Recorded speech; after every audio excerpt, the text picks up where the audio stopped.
Okey, mari kita rungkai satu soalan penting untuk mana-mana pemimpin. Pernah tak terfikir, apa jadi kalau star performer kita tiba-tiba berhenti? Jadi, kita ada dua pilihan, nak harapkan bakat individu atau nak bina satu sistem. Risikonya, kalau harap pada individu, kejayaan boleh hilang sekelip mata. Bahaya kan? Tapi ada cara yang lebih baik. Kita bukan cari wira, kita bina sistem yang lahirkan wira. Caranya dipanggil pemodelan. Ia macam kita dekod cara orang hebat ni berfikir dan bertindak. Prosesnya mudah aja. Kaji pakar, faham corak mereka, lepas tu ajarkan pada semua orang. Okey, bila kita dah berjaya kodkan kecemerlangan ni, apa hasilnya? Ada 3 benda best. Pertama, kita boleh copy-paste kecemerlangan. Tak lagi bergantung pada seorang individu je. Okey, yang kedua ni lagi menarik. Kemahiran tu tak terperangkap kat satu tempat.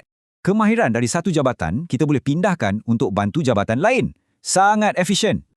Dan yang ketiga ni, ia mengubah cara kita berfikir sebagai pengurus.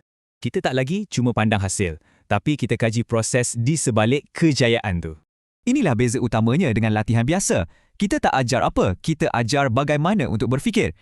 Jadi, bila sistem ni dah mantap, kita tak lagi panik kalau superstar kita tiada. Sebab sekarang, organisasi itu sendiri dah jadi macam kilang yang lahirkan orang-orang hebat.